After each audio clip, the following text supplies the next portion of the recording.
BJP सांसद मनोज तिवारी और निशिकांत दुबे दोनों ही मुश्किलों में फंसते हुए नजर आ रहे हैं। दरअसल इन दोनों सांसदों के खिलाफ झारखंड में एफआईआर दर्ज कर ली गई है। मामला देवघर जिले में स्थित बाबा बैद्यनाथ धाम मंदिर में जबरन प्रवेश को लेकर है। बता दें कि देश के प्रमुख धार्मिक स्थलों में से एक बाबा बैद्यनाथ धाम मंदिर इन दिनों राजनीतिक विवादों का केंद्र बना हुआ है। बीजेपी के दो प्रमुख सांसदों निशिकांत दुबे और गायक से नेता बने मनोज तिवारी पर गंभीर आरोप लगे हैं। आरोप है कि उन्होंने मंदिर में सबसे पवित्र स्थल यानी गर्भगृह में जबरन घुसने की कोशिश की। इस मामले में देवघर पुलिस ने इनके खिलाफ एफआईआर दर्ज कर ली है।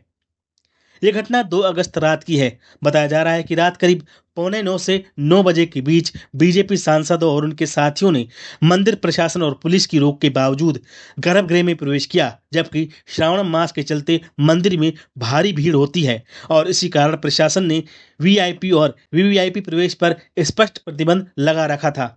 इस घटना को लेकर मंदिर के पुजारी कार्तिक नाथ ठाकुर ने देवघर थाने में शिकायत दर्ज करवाई थी। उन्होंने कहा था कि सांसद और उनके साथियों के इस बर्ताव से न सिर्फ धार्मिक परंपराओं का उल्लंघन हुआ, बल्कि इससे हजारों श्रद्धालुओं की जान को भी खतरा हो सकता था। गर्भगृह में जबरन प्रवेश और पुलिस के साथ हाथापाई से वहां मौजूद भीड़ में डर फैल गया और भगदड़ जैसे हालात बन गए। शिकायत के आधार पर झारखंड पुलिस ने भारतीय न्याय संहिता की कई धाराओं के तहत केस दर्ज कर लिया है। एफआईआर में निशिकांत दुबे, मनोज तिवारी, काशीकांत दुबे, शेषाद्रि दुबे और अन्य लोगों के नाम शामिल हैं। इन पर आरोप है कि इन्होंने सरकारी काम में बाधा पहुंचाई, पुलिस कर्मियों से हाथापाई की और धार्मिक भावनाओं को ठेस पहुंचाई।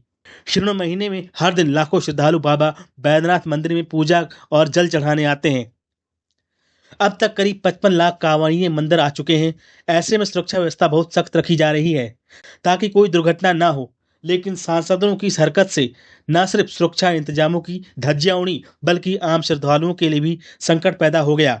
इस घटना ने न सिर्फ बीजेपी नेताओं के व्यवहार पर सवाल खड़े किए, बल्कि ये भी दिखाया कि किस तरह से वीआईपी संस्कृति आम भक्तों की श्रद्धा और सुरक्षा के साथ टकरा रही है। झारखंड पुलिस अब इस मामले की गंभीरता से जांच कर रही है और कहा जा रहा है कि दोषियों के खिलाफ उचित कानूनी कार्रवाई की जाएगी। हालांकि बीजेपी ने इसे राजनीति से प्रेरित बताया है, क्योंकि झारखंड में बीजेपी के विरोधियों की सरकार है और बीजेपी नेताओं का कहना है कि ये सारा मामला राजनीति से प्रेरित है।